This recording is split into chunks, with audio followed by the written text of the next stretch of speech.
The stars belonged to the Corvani hegemony. For 300 years, their fleets had swept across the galaxy like a tide of crystal and light. World after world had fallen before them.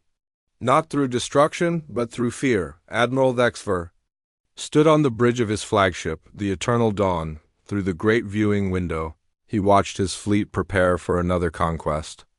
200 ships floated in perfect formation around him. Each vessel gleamed like cut diamond, their hulls made from crystalline metal that could bend light itself. Energy weapons powered by their star cores could melt mountains, and their shields could stop any attack the galaxy had seen. The admiral was tall and thin, like all Corvani. His skin was pale blue, and his large black eyes never blinked. 4 arms moved gracefully as he touched the control panels around him. On his chest, medals showed his many victories. 57 worlds had surrendered to him. He had never lost a single ship. "Report," he said to his officers. His voice was calm and cold. "All ships ready, Admiral," replied Commander Keshtar. "Target world shows no signs of advanced technology. Chemical rockets only. Nuclear weapons of primitive design. Their largest ship is smaller than our smallest scout." Thexver nodded. It was always the same. The Corvani had perfected conquest long ago. First, they studied their target for months. They learned everything about the world's weapons, ships, and people. Then they arrived with exactly the right amount of force, not too much to waste resources, not too little to risk defeat. Just enough to make resistance impossible. The target species would see the fleet and understand. Resistance meant death. Surrender meant life under Corvani rule. Most chose to live. What do they call themselves? The admiral asked. "Humans," Keshtar said, reading from his data screen. "They live on the 3rd planet from their star.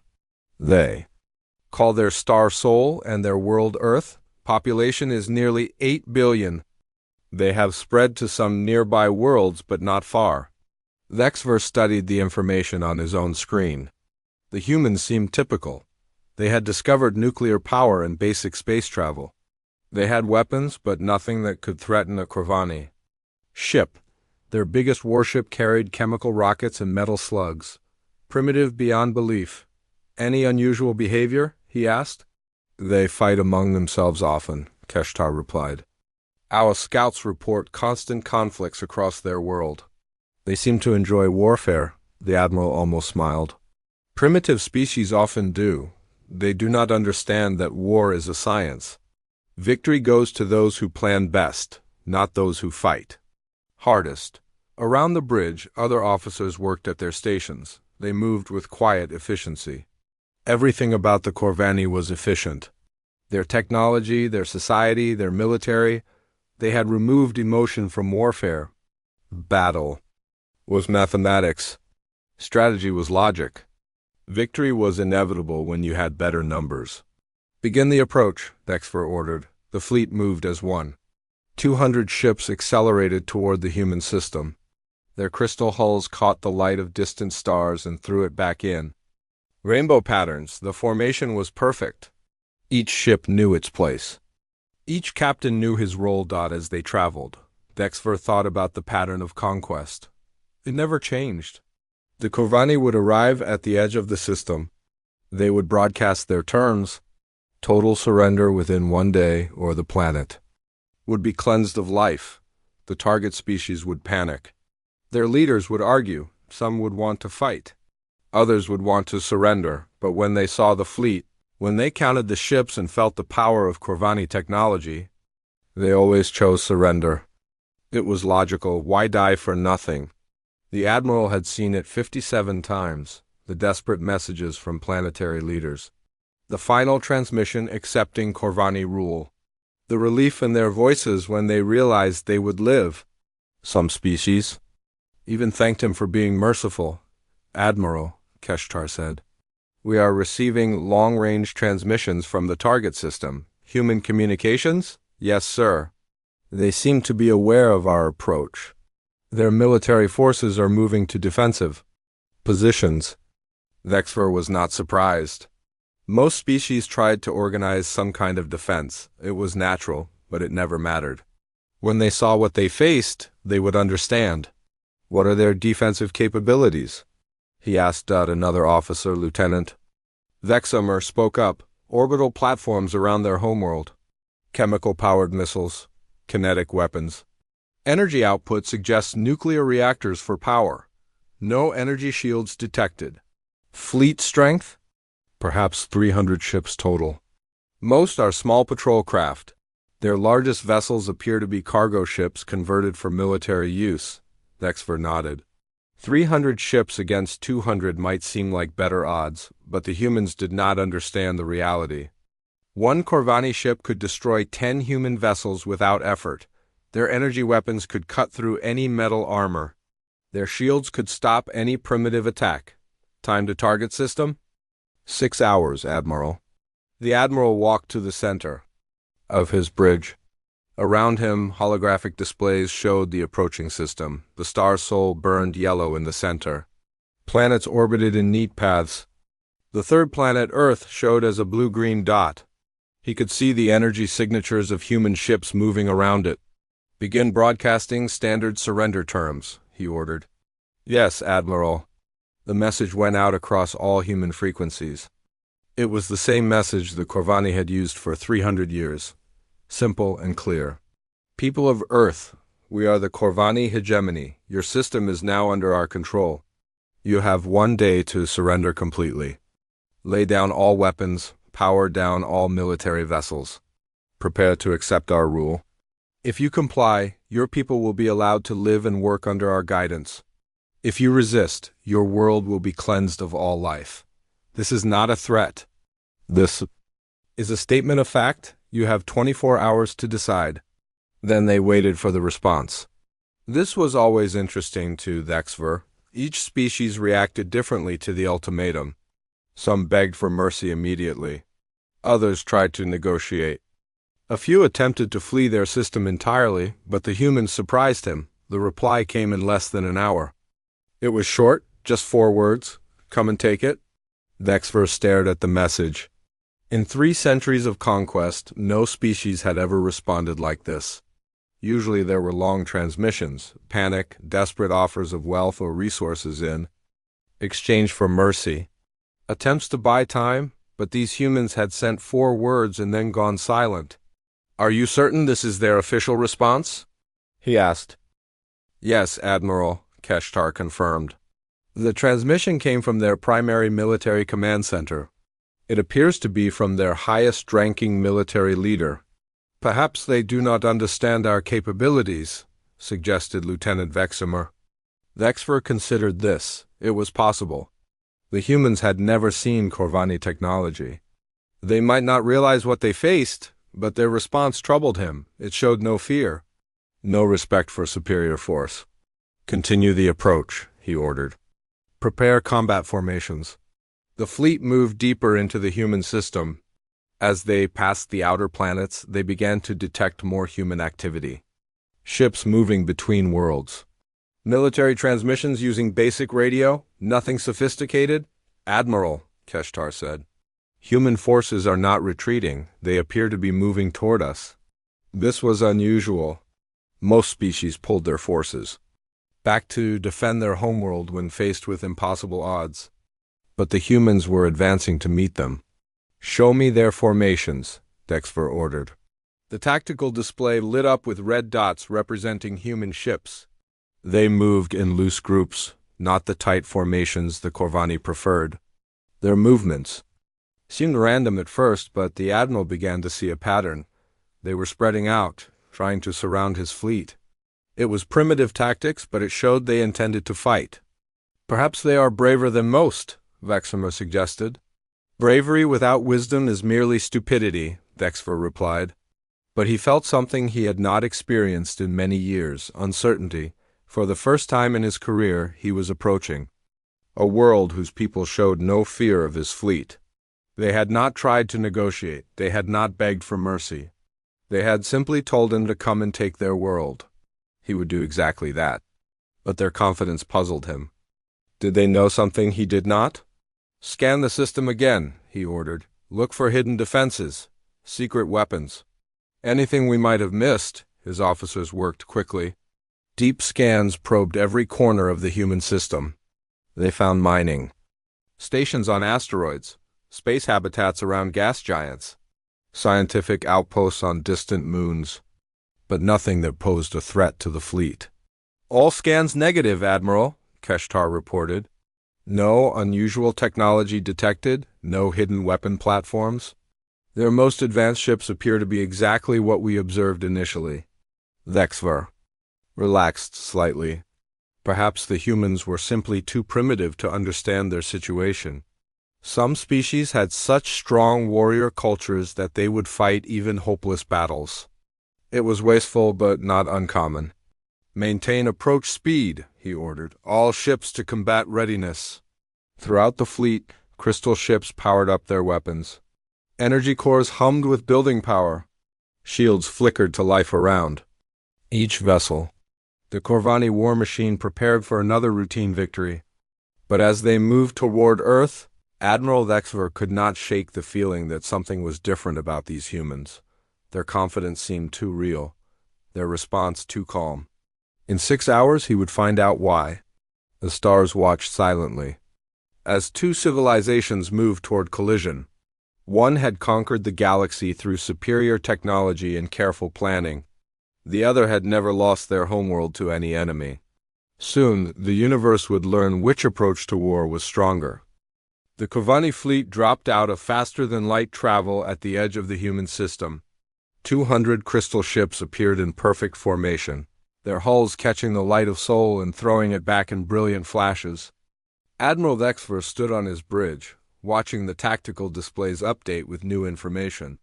"System scan complete," reported Commander Keshtar, confirming previous intelligence. "Human forces total 297 ships. Most, are small patrol craft. No energy shields detected on any vessel." Vexver nodded. The numbers were even better than expected. His fleet was not only superior in technology, but nearly equal in ship count. It would be a massacre. "Begin broadcasting surrender terms on all frequencies," he ordered. Across the human system, every radio, television, and communication device suddenly carried the same message. The Admiral's voice, translated into dozens of human languages, echoed from Earth to the outer colonies. "People of Earth and the Sol system, we are the Corvani hegemony. Your resistance ends now. We have conquered 400 worlds across this galaxy. Your primitive technology cannot stand against us. Surrender immediately and your species will be allowed to serve under our rule. Continue to resist and we will sterilize every world you inhabit. You have 6 hours to respond with your complete surrender." Then the fleet waited. On Earth, in the underground military command center beneath the mountains of Colorado, Fleet Admiral Sarah Chun read the translated message for the 5th time. Around her, officers and technicians worked at computer stations that hummed with activity. The room buzzed with quiet conversations and the clicking of keyboards. "Any change in their formation?" she asked. "Negative, Admiral," replied Captain Rodriguez from the sensor station. "Their holding position at the system's edge. 200 ships in a perfect grid pattern. Our long-range scans show massive energy readings from each vessel." Chun studied the main display screen. The alien ships appeared as red dots arranged in neat rows. Even from this distance, their energy signatures were terrifying. Each ship put out more power than Earth's largest space station. "What about their weapons?" she asked. "Unknown configuration," reported Lieutenant Kim from the weapons analysis desk. "Energy-based systems, but nothing we've seen before. Power levels suggest they could destroy our largest ships with single shots." Admiral Chun was 52 years old and had spent 30 years in the human space navy. She had fought in the Mars Colony War and the Jupiter mining conflicts. She had seen humanity's worst battles and finest victories. But she had never faced anything like this. "Ma'am," called Captain Rodriguez, "we're getting reports from the outer colonies. Titan Base, Europa Station, the asteroid mining facilities. They're all detecting the alien fleet. Panic is spreading." Chun expected this. Humanity had always known that contact with alien life was possible. But no one had expected visitors with such overwhelming military power. The psychological impact alone could break human resistance before the first shot was fired. "Send a message to all colony commanders," she ordered. "Tell them to maintain their positions and await further orders. No one retreats without direct authorization from Earth Command." "Yes, ma'am." Chun walked to the center of the command room. On the walls around her, dozens of screens showed the positions of human ships throughout the system. The fleet looked pathetic compared to what they faced. Most human vessels were converted cargo ships with missile tubes welded to their hulls. Their best warships carried nuclear weapons and kinetic guns that fired metal slugs at high speed. Primitive, that's what the aliens would call it. And they would be right. But Chun knew something the aliens did not. Humanity had been fighting wars for thousands of years. Not clean, scientific battles like the aliens probably preferred. Dirty, desperate, brutal wars where survival mattered. "More than honor, Admiral," called Lieutenant Kim. "Priority message from the UES Defiant." Chun smiled slightly. Captain Marcus Webb and his crew had been her choice for this moment. The Defiant was humanity's newest and most powerful warship, but it was still tiny compared to the alien vessels. What made it special was its crew and its unusual design. "Put him through." Captain Webb's face appeared on the main screen. He was younger than Chun, with short black hair and intense green eyes. Behind him she could see the bridge of his ship, busy with activity. "Admiral," Webb said. "We're in position behind Luna as ordered. The crew is ready." "How are your people holding up, Marcus?" "They're scared but determined. We all knew this day might come. The question is, do we have permission to engage?" Chun looked around the command room. Every person there was watching her. In 6 hours, the aliens expected humanity's surrender. She could give it to them. Earth would survive under alien rule. Billions of humans would live to see another day, but they would live as slaves. "The cabinet has made their decision," she said. "We do not surrender, not to anyone, not ever." Webb nodded. "Understood, Admiral. Defiant will carry out our mission." "Good hunting, Captain." "The transmission ended?" Chun turned back to the tactical displays. In 6 hours, the aliens would expect their answer. They would get one, but not the one they wanted. Hours passed. The alien fleet maintained its position, waiting for humanity's response. On Earth, governments met in emergency sessions. Across the colonies, families hugged each other and prepared for the worst. Finally, the 6-hour deadline arrived. Admiral Vexfer stood on his bridge, confident that the humans would surrender. Every species did when faced with impossible odds. It was simple logic. "Any response from the humans?" he asked. "Yes, Admiral," replied Keshtar. "Message incoming from their military command." "Put it on the main display." The screen flickered, then showed a human female in a dark blue military uniform. She looked directly at the camera, her expression calm and determined. "I am Fleet Admiral Sarah Chun of the Human Space Navy," she said. "You have demanded our surrender. Here is our response." She paused, then spoke 4 words that would change the course of galactic history. "Come and take it." The transmission ended. Dexver stared at the empty screen. Around the bridge, his officers waited for orders. The Admiral felt something he had not experienced in decades of conquest: confusion. "Did they not understand our message?" asked Lieutenant Veximer. "Perhaps their translation systems failed." "No," Dexver said slowly. "They understood perfectly. They simply refused to surrender. This had never happened before. Not once in 300 years of Corvani expansion. Every species faced with their overwhelming power had chosen survival over pride." "What are your orders, Admiral?" Keshtar asked. Dexver considered his options. He could wait longer, give the humans more time to come to their senses. He could make a demonstration attack on one of their outer colonies to show his power. Or he could simply proceed with the cleansing of their worlds as promised. "Begin the advance," he decided. "Combat formation. We will show them the price of defiance." The Crystal Fleet moved forward into the human system. As they advanced, their sensors detected movement among the human ships. Instead of retreating to defend Earth, many human vessels were moving to intercept the Corvani fleet. Foolish, Dexter muttered. They planned to sacrifice their ships in hopeless attacks. But as the fleets drew closer, something unexpected happened. A single human ship emerged from behind Earth's moon. It was larger than most human vessels, but still tiny compared to Corvani ships. The Admiral's sensors identified it as the source of the human fleet's communications. That must be their flagship, Keshtar observed. Vexver studied the human vessel on his display.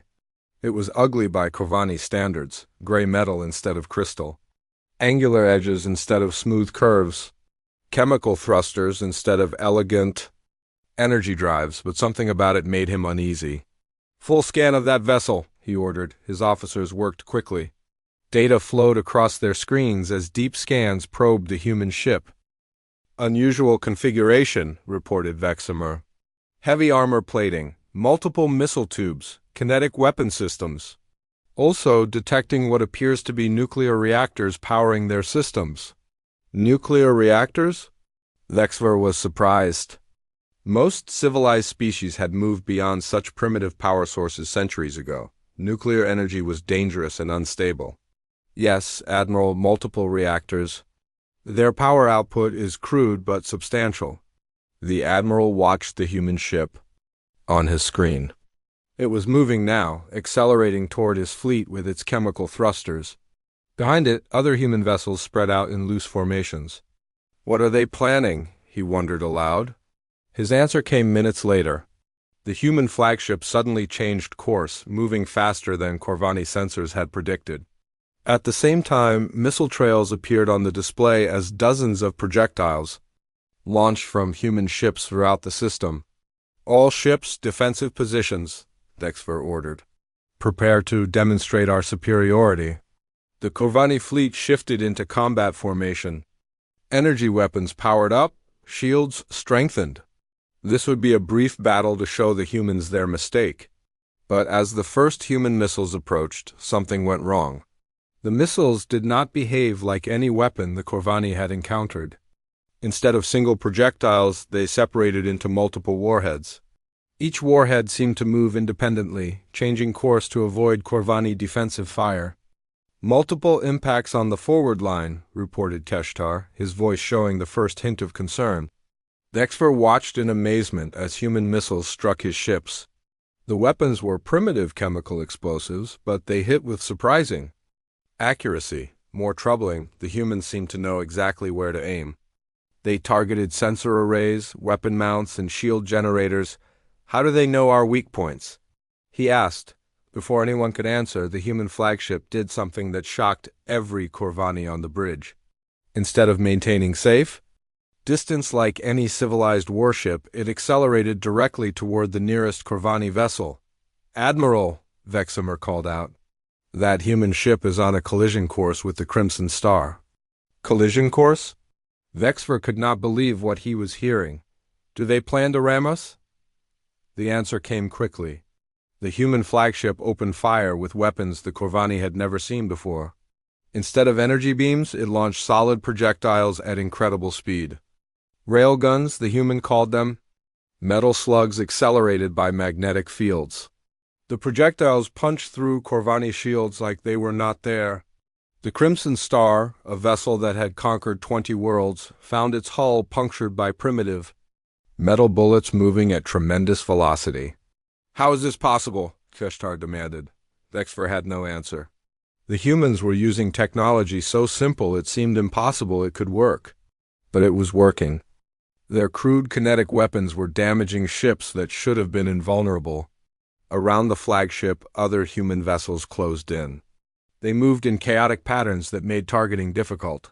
Some fired missiles in wild spreads that forced Corvani ships to break formation. Others launched clouds of metal debris that interfered with sensors. It was not the clean, organized battle Dexter had expected. It was chaos. "All ships return fire," he ordered. "Show them the power of Corvani technology." Energy beams lanced out from the Crystal Fleet. Where they struck human ships, the results were devastating. Metal hulls melted. Entire vessels vanished in brilliant explosions. The Corvani weapons were everything the Admiral had promised, but the humans did not retreat. Even as their ships died around them, they pressed their attack. And the flagship kept coming. "Admiral," Veximer reported with growing alarm. "The human flagship has breached our defensive perimeter. It's moving directly toward us." Veximer looked at the tactical display in disbelief. The human ship had somehow passed through his entire formation. It was damaged, leaking atmosphere and trailing debris, but it was still coming. "Target that ship," he ordered. "Destroy it immediately." Energy weapons focused on the human flagship. Beam after beam struck its hull. But the ship's armor was thicker than expected, and its course never wavered. In the final seconds before impact, Veximer finally understood what he was facing. These humans did not fight like any civilized species. They fought like madmen who had nothing to lose. The realization came too late to save him. Captain Marcus Webb gripped the arms of his command chair as the UES Defiant shook under enemy fire. Around him, his bridge crew worked frantically at their stations. Sparks flew from damaged panels. The lights flickered as power systems struggled to keep up with demand. "Hull breach on Deck 7, reported Lieutenant Martinez from Damage Control. "Sealing now." "Keep us moving," Webb ordered his pilot. "Random pattern. Don't let them get a lock on us." The Defiant twisted through space like a wounded animal, its chemical thrusters firing in short bursts. Corvani energy beams flashed past the ship's hull, some coming close enough to melt sections of armor plating. "Captain," called weapons officer. "Jun, railgun system recharged." "We have a clear shot at their cruiser."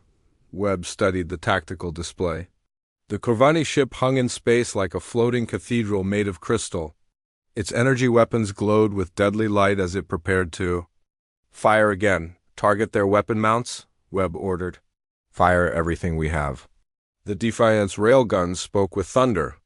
Tungsten projectiles, accelerated to incredible speeds, raced across the void. The Corvani cruiser's shields flared as the metal slugs struck, but the kinetic energy was too much.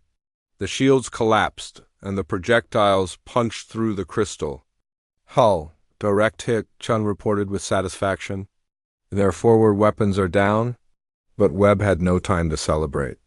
His sensors showed 3 more Corvani ships moving to surround them. The aliens were learning to work together against his chaotic attack patterns. "Missile tubes loaded and ready," reported Lieutenant Jackson from the weapons station. "Fire spread pattern," Webb ordered. "Make them think." Dozens of missiles streaked from the Defiant's tubes. But these were not simple explosives. Each missile contained multiple warheads that separated during flight. What looked like 20 missiles became 60, then 120 as the warheads split again. The Corvani ships found themselves facing a cloud of incoming projectiles. Their point defense systems fired desperately, destroying many of the warheads.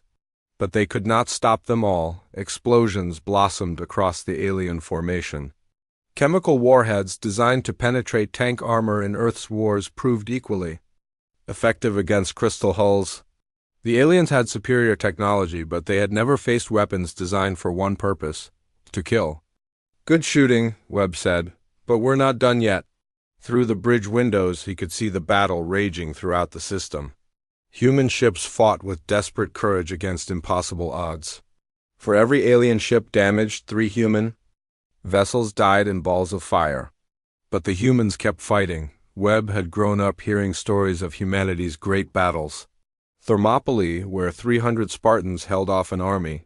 The Alamo, where defenders fought to the last man. Stalingrad, where a city refused to fall. Today, the entire human species was making its own last stand. "Captain," Martinez called from the station. "We're getting a transmission from Admiral Chun on Earth. Put her through." Admiral Chin's face appeared on the screen. Behind her, Webb could see the underground command center buzzing with activity. "Marcus, how are you holding up out there?" "We're giving them hell, Admiral," Webb replied as another energy beam flashed past his ship. "But we can't keep this up forever. They have too many ships." "I know, but you're buying us time. Our analysts are Studying their tactics and technology. Every minute you survive gives us more data. Webb nodded. The Defiant's mission was not to win. It was to learn. To show the aliens that humanity would not go quietly into slavery. What have you learned so far? He asked. Their ships are powerful but predictable. They fight like machines? Not warriors. They expect clean, organized battles. Your chaos is confusing them. Any weakness we can exploit? Maybe. Their formation flying means they can't use their full firepower without hitting each other. And they seem afraid to take damage. When you hurt one of their ships, the others pull back to protect it? Webb smiled grimly. They're not used. To enemies who fight back, exactly. Keep doing what you're doing, Captain. Make them afraid. The transmission ended just as another wave of Corvani ships approached.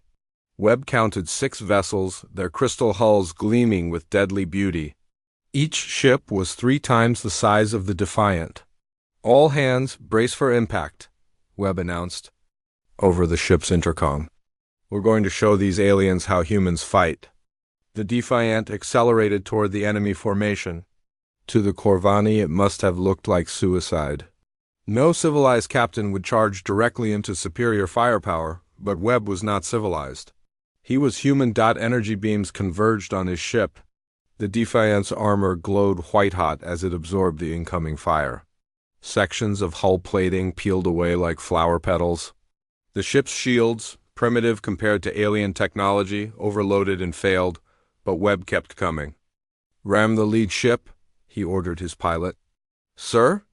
The pilot looked shocked. You heard me. Full power to engines. We're going to introduce them to human tactics. The Defiant's nuclear reactors roared to life. Chemical thrusters fired at maximum output.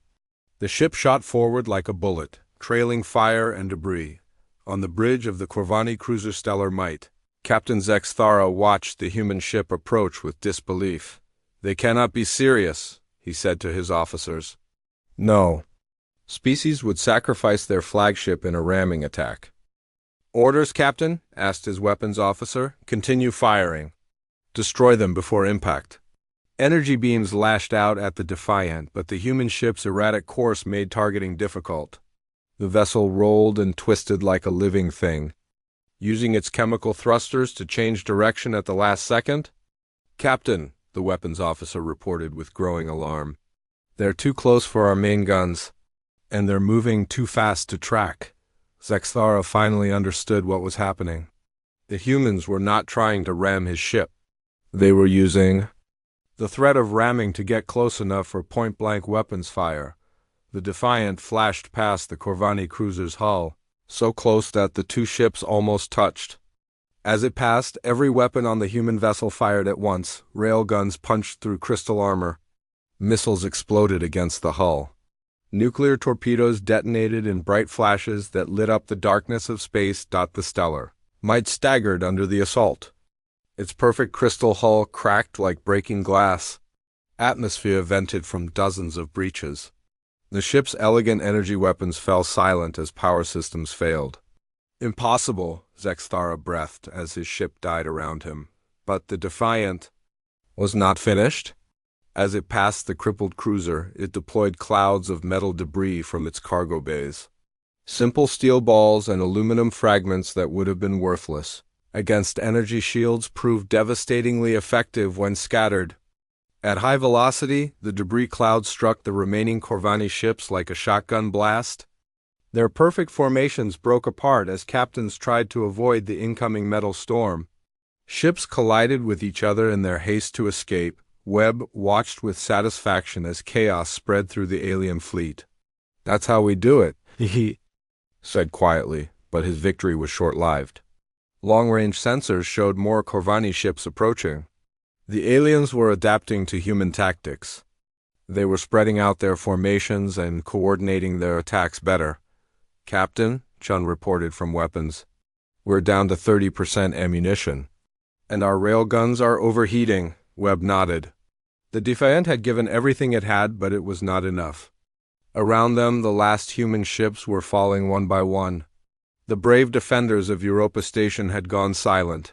The miners from the asteroid belt had made their final charge. Soon only the Defiant would remain. "Sir," Martinez called from communications. "Message from Earth Command, Priority 1, put it through." Admiral Chin's face appeared on screen again. This time, her expression was different. Determined but sad. "Marcus, you've done everything we asked and more. The data you've provided will help future human generations understand our enemy." "Future generations?" Webb asked. "The evacuation ships launched an hour ago. Small groups heading to different star systems. They'll carry the story of what happened here, how humanity chose to fight instead of surrender." Webb felt a cold weight settle in his stomach. "And us? Your mission is complete, Captain. You've, shown the galaxy that humans don't break. Now you have one final choice to make," Webb understood. The Defiant could try to escape, perhaps survive to fight another day. Or it could make one last attack, one final statement that would echo across the stars. He looked around his bridge. His crew was watching him, waiting for orders. These men and women had followed him into hell without question. They deserved to know the truth. "All hands, this is the captain," he announced over the intercom. "We've been given permission to withdraw. Anyone who wants to try for the escape pods has my blessing." He paused, then continued, "But I'm staying. The Defiant has one more fight left in her, and I intend to see it through. Any who wish to join me, report to battle stations." For a moment the bridge was silent. Then Lieutenant Martinez spoke up. "Sir, where do you want me to route auxiliary power?" One by one, the rest of the crew confirmed their positions. Not a single person left their post. Webb felt pride swell in his chest. This was humanity at its finest. Not the technology or the weapons, but the spirit that refused to yield. "Very well," he said. "Chun, target the alien flagship. Martinez, give me everything the reactors have. Jackson, prepare our last nuclear torpedoes." The Defiant turned toward the heart of the Corvani fleet.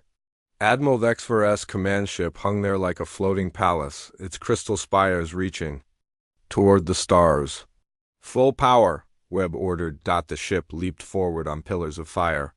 Behind them, the wreckage of the battle spread across space like a graveyard of dreams. Ahead lay the enemy flagship and whatever fate awaited them.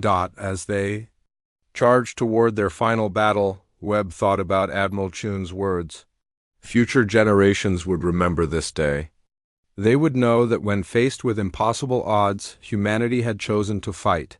The stars watched silently as the last human warship raced toward its destiny. In the ship's nuclear reactors, atoms split and released their hidden fire. In the hearts of her crew, the flame of human defiance burned just as bright. The final act was about to begin. The used Defiant raced through space toward the Corvani flagship like a comet of metal and fire. Behind it, the ship's nuclear reactors burned at maximum power, pushing the vessel beyond its design limits. The hull groaned under the stress, but it held together through human engineering and sheer determination. Captain Webb stood on his bridge, watching the alien command ship grow larger on the display screen. The Eternal Dawn was a masterpiece of Corvani technology. 10 times the size of the Defiant, its crystal spires caught the light of distant stars and threw it back in rainbow patterns. Weapon ports glowed with deadly energy. Shield generators hummed with power that could protect entire planets. "Distance to target?" Webb asked. 60,000 kilometers in closing, reported his pilot. "They're trying to bring their main guns to bear on us. Can they hit us at this range?" "Unknown, sir. Their weapons are more advanced than anything in our database." Webb nodded. The Defiant was entering uncharted territory in more ways than one. No human ship had ever faced technology this advanced. But they had advantages the aliens did not expect. "Chun, status on our weapons?" "Railguns charged and ready," Weapons Officer Chun replied. "Nuclear torpedoes loaded." "And sir, she paused. "I've been working on something special." "What kind of special?" "Remember those mining charges we picked up at the asteroid belt? I've rigged them with proximity fuses and loaded them into our cargo launcher." Webb smiled grimly. Trust his crew to turn mining equipment into weapons. How many do we have? 47 charges, each with enough explosive power to crack open. A small asteroid? Outstanding. Prepare to deploy them when we get closer. On the alien flagship, Admiral Vexver watched the approaching human ship with a mixture of anger and disbelief. In 300 years of conquest, no enemy had ever penetrated this deep into his formation. The primitive vessel should have been destroyed hours ago. Distance to the human ship? He demanded. 50,000 kilometers, Admiral, replied Commander Keshtar. They maintain their approach vector, no signs of slowing. What are they planning? Vexver muttered. The human tactics made no sense to him.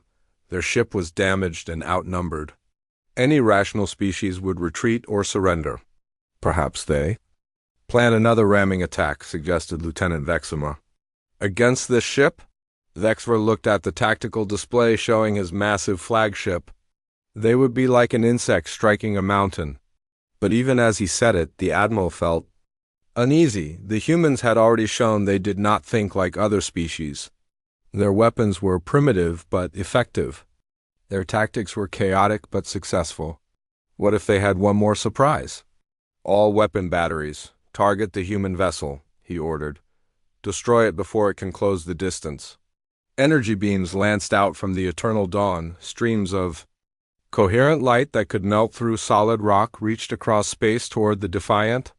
But the human ship twisted and rolled like a living thing, using its chemical thrusters to change course at the last second. Missed, reported Keshtar with frustration. Their flight pattern is too erratic to predict. Keep firing, Vexver ordered. Eventually they will make a mistake. But the human ship did not make mistakes. It flew like its pilot had been born in the void between stars. Diving and climbing, spinning and rolling, always staying just ahead of the alien weapons fire on the Defiant's bridge. Lieutenant Jackson gripped his controls with white knuckles. Sweat ran down his face as he pushed the ship through maneuvers. That should have torn it apart. How much longer can we keep this up? He asked, through gritted teeth. Long enough, Webb replied. And just get us to weapons range. Around them, the bridge crew worked with desperate efficiency. Martinez rerouted power from damaged systems. Chun prepared the torpedo tubes. Other officers monitored hull stress and life support systems that were failing one by one. 30,000 kilometers, Jackson reported. Entering their effective weapons range. Time to show them what humans can do, Webb said. Chun, fire everything. The Defiant's weapons spoke as one. Railguns hurled tungsten. Projectiles at incredible velocity. Nuclear torpedoes streaked away on pillars of flame. And from the cargo launcher, 47 mining charges scattered into space like deadly seeds. Admiral Vexver watched the incoming barrage with cold calculation. Raise shields to maximum power. Point defense systems. Engage all targets. The Eternal Dawn's defenses activated. Energy shields flared to life around the massive ship. Laser point defense systems fired rapid bursts at the approaching projectiles. Most of the human weapons were destroyed before they could reach the flagship, but not all of them. 3 railgun projectiles punched through the ship's shields at different points. The tungsten slugs, moving at significant fractions of light speed, tore through the crystal hull like it was paper. Atmosphere vented from the breaches in glittering streams. 2 nuclear torpedoes found their mark, exploding against the ship's armor in brilliant flashes. The Eternal Dawn shuddered under the impact, but its massive structure absorbed the damage. Then the mining charges arrived. Designed to break apart asteroids, the charges were crude but powerful. They scattered around the flagship like angry hornets, each one seeking the best target. Proximity fuses triggered when they detected the ship's hull, and 47 explosions bloomed against the Eternal Dawn's crystal surface. Hull breaches on multiple decks, Keshtar reported with alarm. Damage control teams responding? Vexver stared at his tactical display in shock. His flagship, the pride of the Corvani fleet, had been hurt by human mining equipment. It was impossible. It was humiliating. Return fire, he ordered. All weapons, destroy that ship. Every weapon on the Eternal Dawn fired at once. The space around the Defiant filled with deadly energy beams. This time there was nowhere to run. The human ship's shields collapsed instantly. Energy beams struck its hull, melting armor plating and cutting deep into the ship's structure. Entire sections of the vessel simply vanished in bursts of superheated metal. But somehow the Defiant kept flying. "How are they still functional?" Veximer asked in amazement. Dexver studied the human ship on his screen. Half of it was gone, consumed by Corvani weapons fire. What remained was a twisted wreck of metal and fire, but its engines still burned and its weapons still fired. "They build their ships differently than we do," he realized.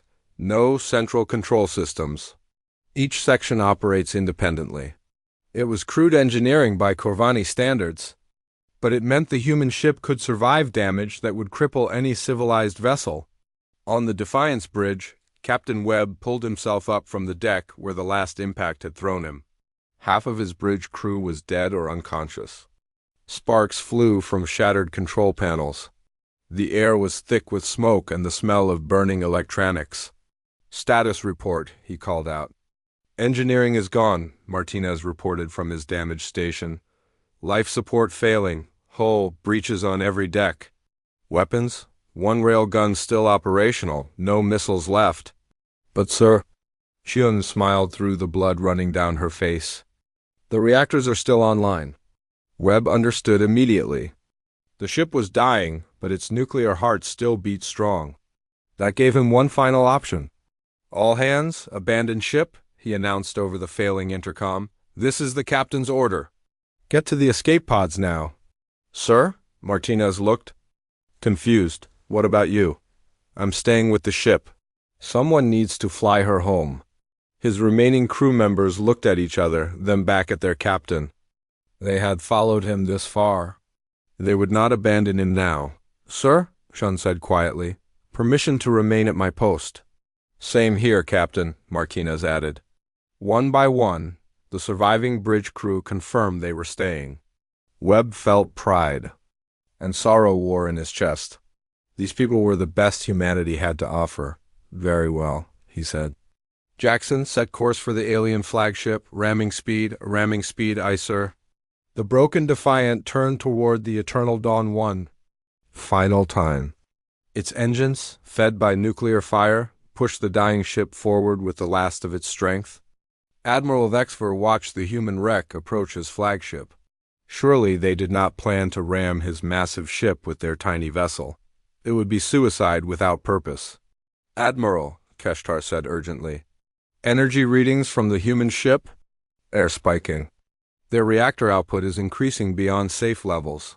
"What are they doing?" "Unknown.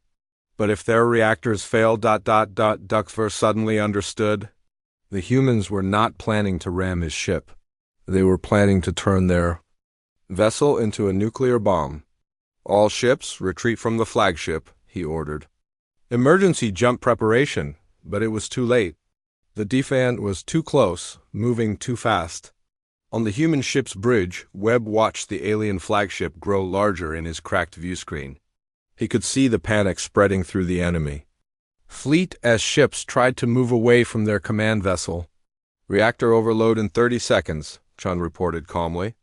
"All power to engines," Webb ordered. "Let's make this count." The Defiant accelerated toward its final destination. Behind it, the ship's nuclear reactors began the process that would turn matter into energy, creating a star's fire in the heart of human engineering. Admiral Vexver stood on his bridge and watched death approach in the form of a broken human warship. Around him, his officers worked frantically to escape the coming explosion, but the Admiral knew it was too late. In these final moments, he finally understood what made humans different. They did not fight for conquest or glory. They fought because fighting was what they were. War was not a tool to them. War was their nature. The Defiant struck the Eternal Dawn at tremendous speed. For a brief moment, the two ships were joined in twisted metal and crystal. Then the human reactors completed their overload sequence. The explosion lit up the solar system like a new sun. When the light faded, both ships were gone. In their place was an expanding cloud of superheated gas and debris that would glow for years to come. The Admiral's final transmission reached the surviving Corvani ships just before his death. The humans ... His voice was filled with something the Corvani had never heard from their leader before. Fear. They are not like us. They are not like anyone. They are war itself. The message spread through the Corvani fleet as they stared at the place where their flagship had been. For the first time in their history, they had met an enemy they could not understand, an enemy that chose death over defeat, an enemy that turned their very ships into weapons, an enemy that would rather burn than bow. The humans called it victory. The Corvani called it madness. But across the galaxy, word would spread of the species that fought with fire and steel, and would not yield even when faced with certain death. The reign of easy conquest was ending, and it had ended with the light of human stars. The shockwave from the Defiant's final explosion rolled across the Sol system like the voice of an angry god. Where Admiral Vexver's flagship had once floated in crystal perfection, now only expanding clouds of superheated gas remained. The nuclear fire that had powered human civilization for centuries had spoken its final word in a language the galaxy would never forget. Commander Keshtar stared at his sensors in disbelief. The readings made no sense. Both ships were simply gone, replaced by a miniature star that would burn for decades. Around him, the bridge of his cruiser was silent except for the quiet hum of life support systems. "Commander," whispered Lieutenant Veximer, "what are your orders?" Keshtar had no answer. In 300 years of Corvani conquest, nothing like this had ever happened. Enemy species surrendered or were destroyed. They did not take Corvani flagships with them into death. "Sir," the communications officer called out shakily, "we're receiving transmissions from across the fleet. All ships are requesting orders." Keshtar looked at the tactical display. Of the 200 ships that had entered the human system, only 143 remained. The humans had destroyed nearly 60 Corvani vessels with their primitive weapons and savage tactics. It was impossible. It was unthinkable, and yet it had happened. "What of the human homeworld?" Keshtar asked. "Still defended, sir. They have approximately 30 ships remaining in orbit. Planetary defenses are still active, 30 ships. Against 143. By all logic, the humans should surrender now. Their main fleet was destroyed. Their best warship was gone. They had no chance of victory. But Keshtar was beginning to understand that humans did not think about logic the way other species did.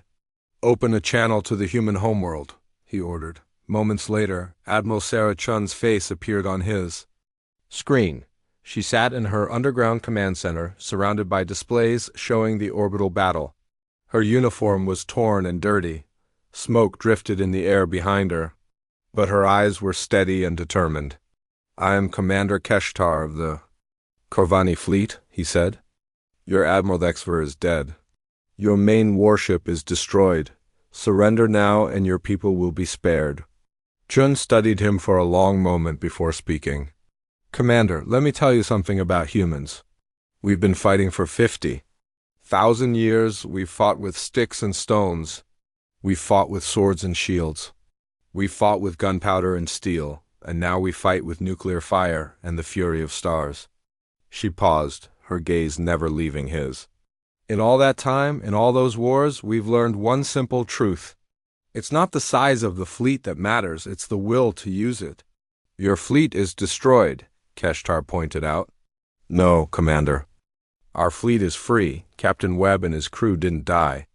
They became a message that will echo across every star system in this galaxy. Humanity does not surrender. Humanity does not bow. And humanity does not forgive." The transmission ended, leaving Keshtar staring at a blank screen. Around his bridge, his officers waited for orders that he was not sure how to give. For the first time in his military career, the commander felt something he had no name for. Later, humans would have called it doubt. The battle for Earth's orbit continued for 6 more hours. The remaining human ships fought with the same desperate courage their flagship had shown.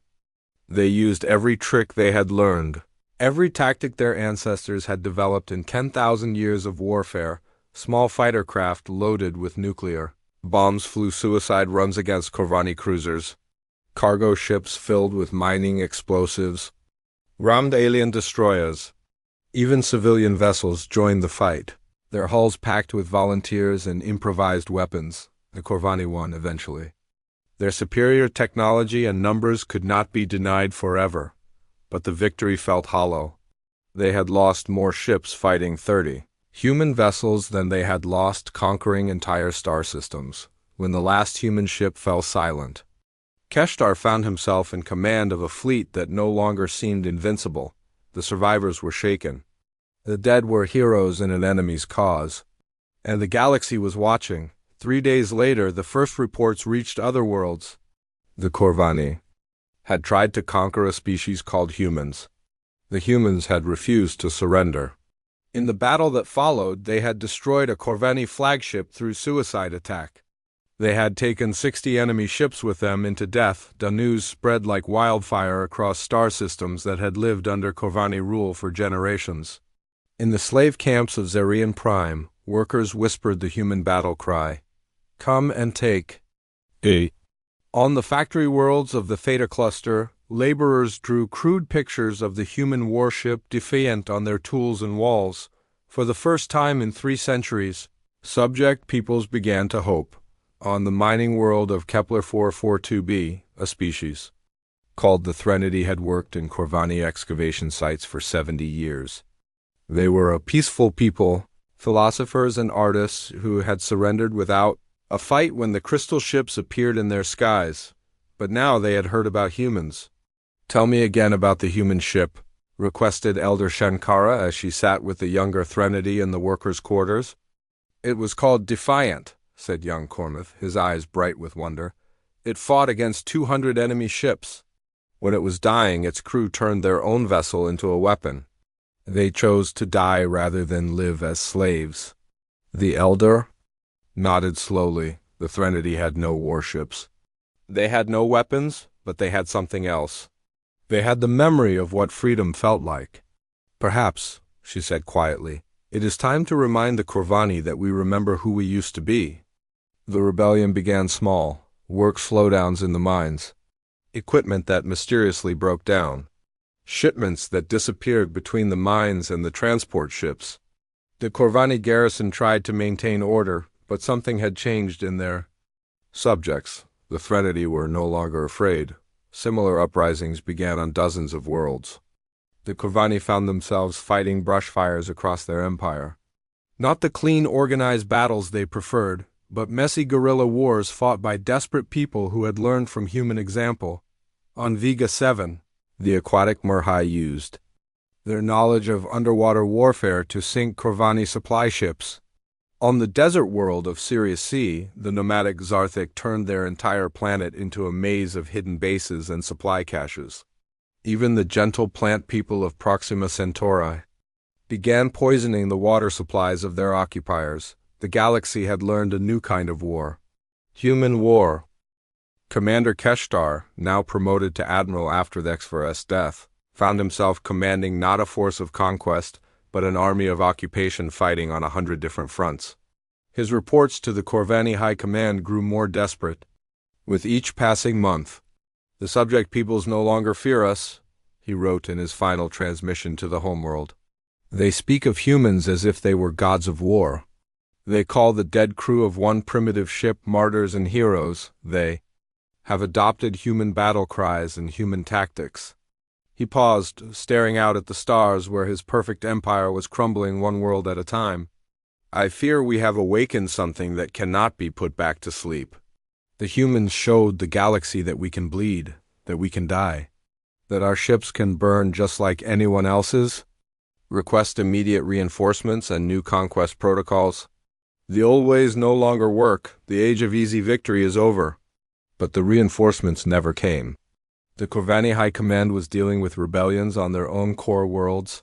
The crystal ships that had once seemed unstoppable were being destroyed by enemies, who fought like humans, dirty, desperate, without mercy or honor. The Corvani had spent 3 centuries teaching the galaxy to fear their technology. But humans had taught the galaxy something more powerful. They had taught them to hate. 5 years after the Battle of Sol, the Corvani hegemony collapsed.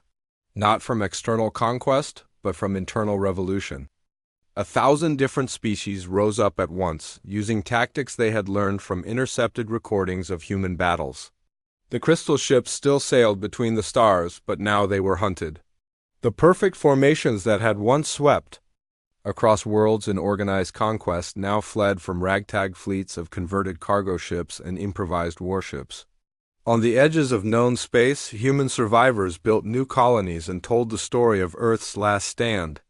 Children grew up hearing about Captain Webb and Admiral Chun, about the ship called Defiant and the day their species chose death over slavery. And in the deepest parts of the galaxy, where no light reached and no ships traveled, something stirred. Ancient races that had hidden from Corvani expansion for centuries began to emerge from their hiding places. They had heard about humans. They wanted to meet the species that had ended an empire with one burning ship. The Corvani Empire was gone, broken by its own success and the example of one human crew.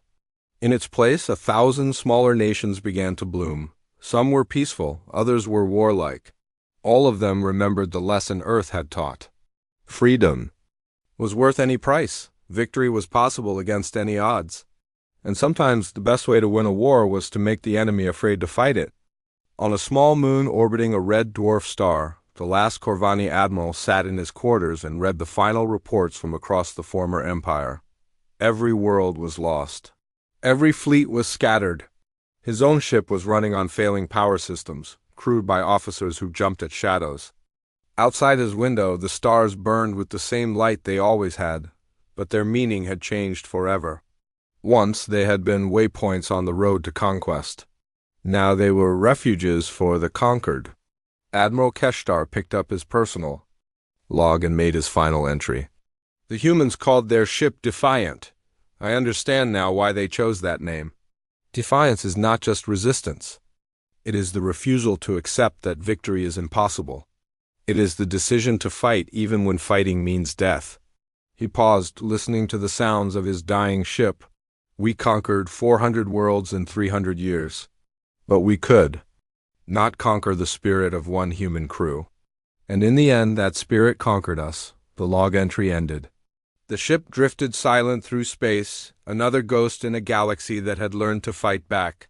Far away, on worlds whose names were written. In languages the Corvani had never learned, new songs were being sung. Songs about fire and steel. Songs about ships that chose to burn rather than surrender. Songs about humans. The reign of easy conquest was over. The age of defiance had begun.